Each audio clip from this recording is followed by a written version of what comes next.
la vocal, la profesora Tugarín, el secretario del tribunal, el profesor Germán y yo misma, yo como presidenta, y según usted que tiene unos 20 minutos para hacer su presentación, se agradece que no se exceda ese tiempo. A continuación le daremos la indicación pendiente al comentario y luego si al lugar pues tendrá que si cuando quiera puede.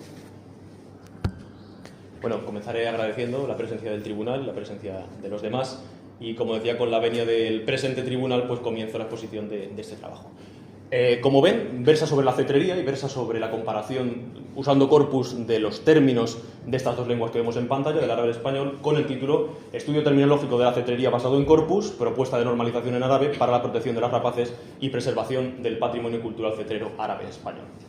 Bueno, para que tenga un cariz científico en todo momento el presente trabajo, lo hemos dotado de un índice que, bueno, constará de una pequeña introducción al mismo, constará de unos objetivos también que pretendemos alcanzar a través de la implementación o de la puesta en marcha de una metodología concreta, que también analizaremos, mediante la cual alcanzaremos unos resultados, presumiblemente al menos, y posteriormente analizaremos las conclusiones finales sobre ese trabajo que tenemos entre manos. Bueno, simplemente como punto final veremos también el asunto de futuras líneas posibles que podrían abordarse dentro de este mismo trabajo o manadas de este trabajo que nos ocupa.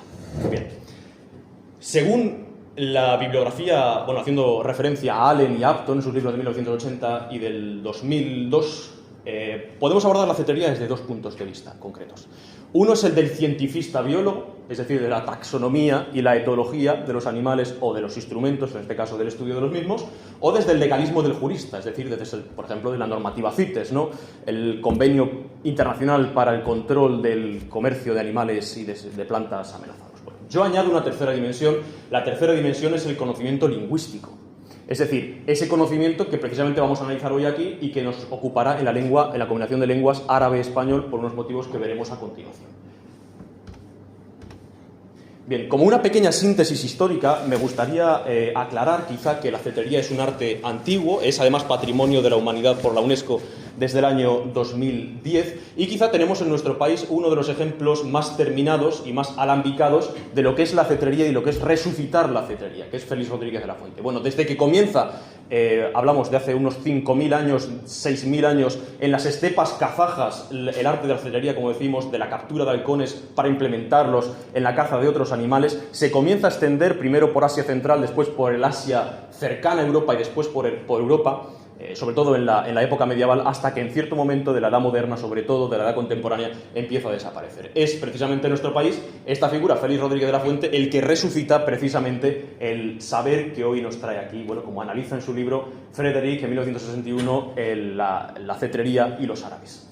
Entrando en materia de nuestro trabajo en sí, de lo que hemos analizado, cabe reseñar que, a pesar de ser un patrimonio de la humanidad por la UNESCO, cuando uno entra en el documento número 01708 de la UNESCO, que es el que informa sobre la cetrería, se da cuenta de que el árabe solamente aparece en combinación con el español en la entrada 47, de 57. Es decir, que además es un consentimiento informado, o sea, no tiene nada que ver con terminología relativa a los animales ni al instrumental. Por lo tanto, creemos que la justificación del trabajo es precisamente esa. La combinación árabe-español no existe prácticamente en terminología y en traducción.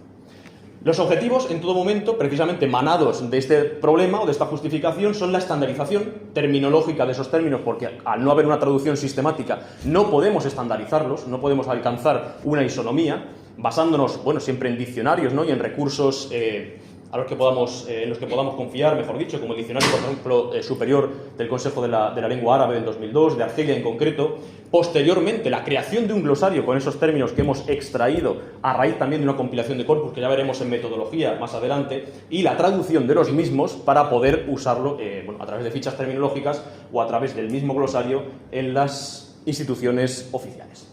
La metodología, como ya hemos visto, pasará en todo momento por una recopilación de corpus, que en este caso será monolingüe, es decir, en árabe, será ad hoc, se hace en el momento concreto per se para este trabajo, Cuenta nuestro corpus con 285.723 palabras, se ha compilado en la herramienta de gestión terminológica Sketch Engine y bueno, los hemos obtenido de fuentes muy diversas. No ha sido solamente desde fuentes científicas especializadas, sino que también desde publicaciones, por ejemplo, periodísticas y desde publicaciones de todo tipo relacionadas con la cetrería y de todas las regiones del mundo árabe, que es muy importante porque tenemos 3 regiones muy diferenciadas incluso en el asunto lingüístico. Una vez descargados los textos que iban a componer nuestro corpus, procedimos a la clasificación de los mismos offline, o sea, en el ordenador en el que se hizo el trabajo.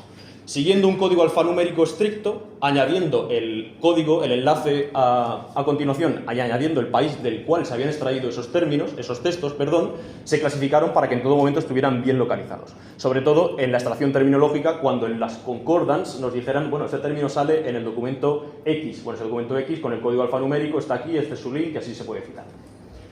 Posteriormente, como hemos dicho, pues se compila efectivamente en Sketch Engine, ya sí online, es decir, ya sí con la herramienta, se mete todo ello dentro de la herramienta que hemos mencionado y bueno, con el uso de concordance y de keywords iremos sacando las palabras del glosario o iremos sacando las concordancias de esas palabras dentro del contexto.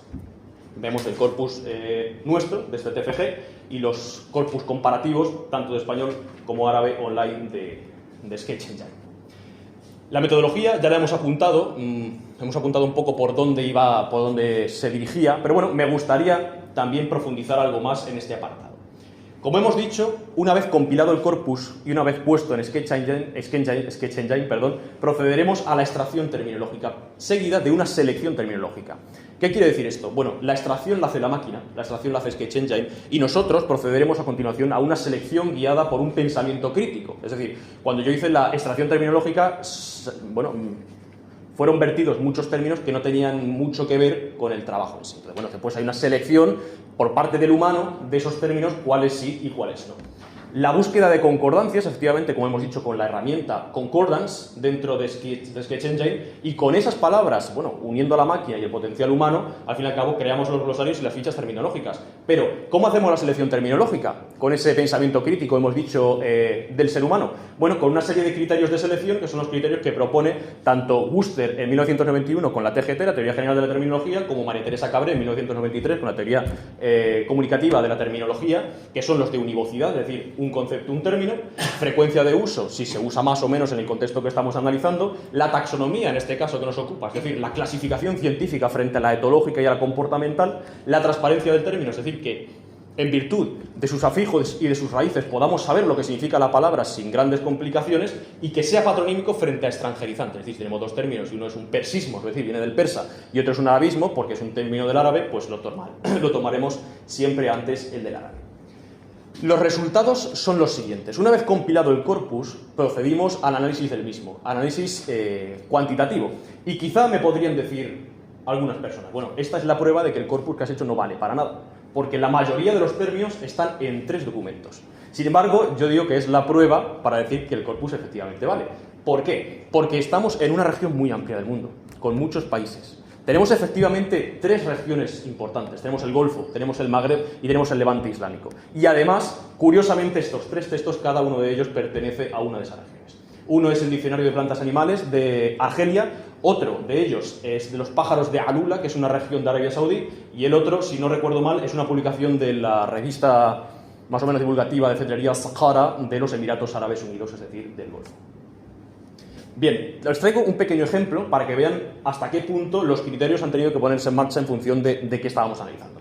Hay un elemento en la cetrería que es el tornillo o el quitavueltas, es decir, es un tornillo que se pone en la pata del animal para que cuando está posado no se estrangule la pata y se le corte la circulación, sino que puede dar vueltas y el animal efectivamente no se estrangula la extremidad.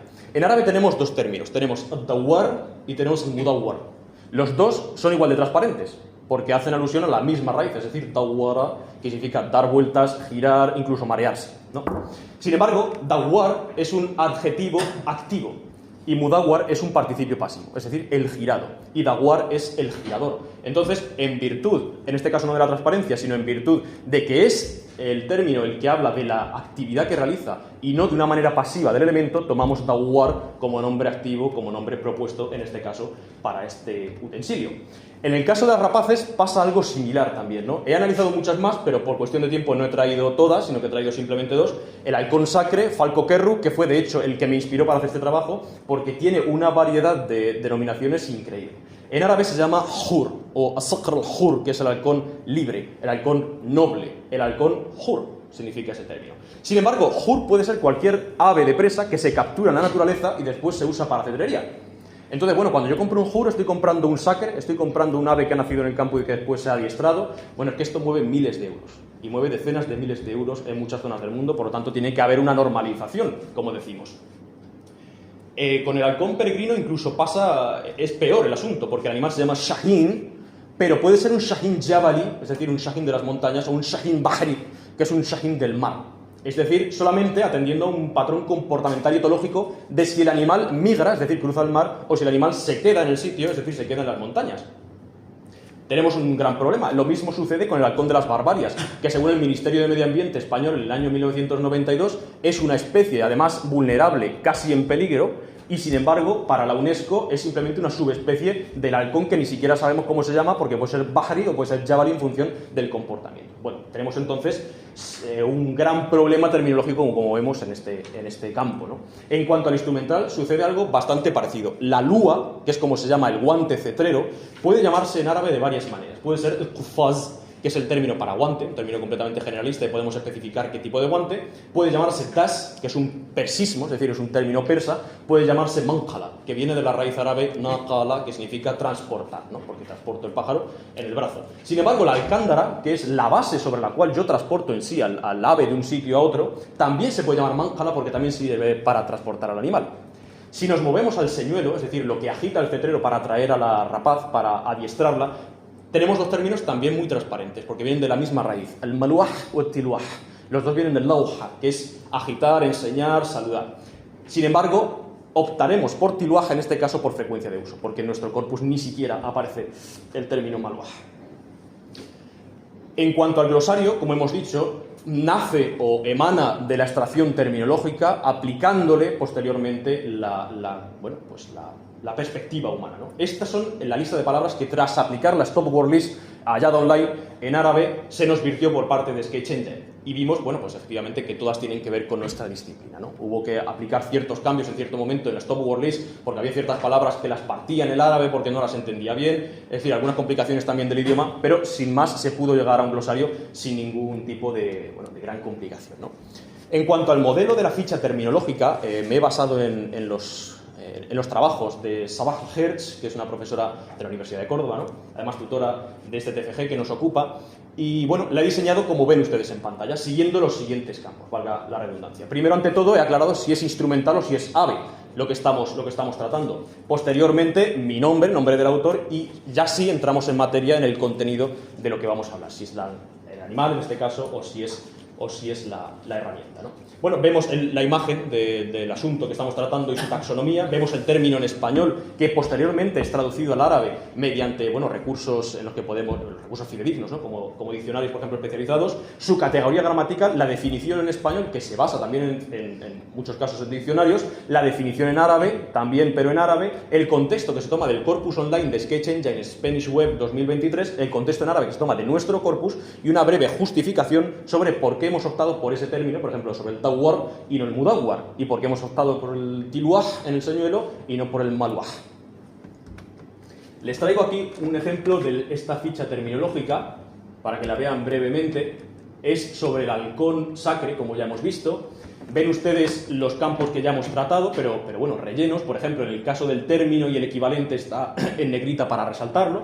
El halcón sacre, el sacre al-hur. Vemos la imagen siempre todo con su bibliografía y con su fuente. Vemos también la taxonomía, que consideramos que es muy importante siempre que hablemos de los animales, en este caso de la familia Falconidae.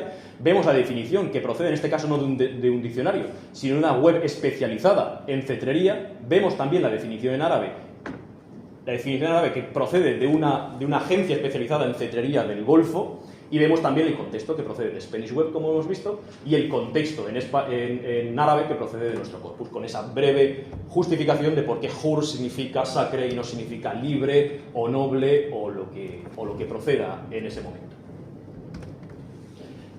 Creo que es un trabajo que puede tener una aplicación institucional y una aplicación en la vida real bastante interesante, porque como hemos visto en los organismos oficiales, como puede ser la UNESCO, como puede ser la UICN, es decir, la Unión Internacional para la Conservación de la Naturaleza, incluso aplicado a CITES, ya hemos visto ese convenio para el comercio de especies amenazadas, incluso en la IAF, la International Association for Falconry, que tiene su base en el Golfo Árabe, creo que tiene una gran aplicación, porque efectivamente la isonomía y la estandarización brilla por su ausencia, sobre todo en la combinación árabe-español. Tenemos mucho inglés-árabe, tenemos algo, pero poco, de francés-árabe, pero muy poco o casi nada, como hemos dicho, de árabe-español. También para esas asociaciones y esas fundaciones internacionales que emanan o que beben, que toman su información de la mencionada IAF, sobre todo también para el ámbito de las exhibiciones y las ferias de cetrería de los países árabes, que son muy numerosas y que cuentan, como hemos visto también las citas de Upton y de Allen, con un gran público español o hispanoparlante, y que por lo tanto necesita comprender qué es ese animal y qué es ese término y realmente por qué se llama así y si estamos atendiendo a la taxonomía o al comportamiento. Y por último, y no por eso menos importante, a los centros veterinarios especializados en rapaces, que aquí no tenemos muchos, sí, más de recuperación, pero especializados en halcones, por ejemplo, en los Emiratos, en Abu Dhabi, en Doha, en Qatar, por ejemplo, tenemos centros veterinarios simplemente especializados en intervenciones quirúrgicas, en tratamiento de rapaces, por el peso que tiene el arte de la cetrería en aquellas tierras. Bueno, creemos también que proveer a esos organismos y a esas instituciones de estos glosarios y de estas fichas terminológicas pues los ayudaría ampliamente en su labor. Las conclusiones a las que hemos alcanzado, las que hemos llegado, mejor dicho, con el presente trabajo, precisamente se desprenden de los objetivos y se desprenden también en gran medida de la metodología. Efectivamente, una de las grandes conclusiones a las que hemos llegado después de realizar este trabajo es que no había nada semejante o había muy poco, es decir, la ausencia de trabajos en la combinación árabe-español en cetrería es prácticamente total y que la necesidad de que los haya es apremiante y urgente, porque vemos que hay público en los dos bandos, ¿no? En los dos lados, mejor dicho. Que además las variantes regionales son una traba. ¿Por qué? Porque algo que no hemos dicho es que el cetrero prefiere usar el término patronímico. El término patronímico de su pueblo, si puede ser posible. No quiere hablar en inglés y no quiere hablar en latín. No quiere usar la nomenclatura binomial, lineana. Entonces es un problema, porque usted use simplemente el nombre del halcón en inglés y todos nos enteramos, ¿no? Pero es que no quiero, porque además es un patrimonio humano. Por lo tanto, ¿cómo abordamos esto? Simplemente con la estandarización, como hemos visto. Tenemos la necesidad también en esta estandarización de separar la costumbre, de separar la etología, el comportamiento de los animales de la taxonomía, que es lo que va, sobre todo, a marcar nuestra dirección y nuestro destino en este trabajo, ¿no?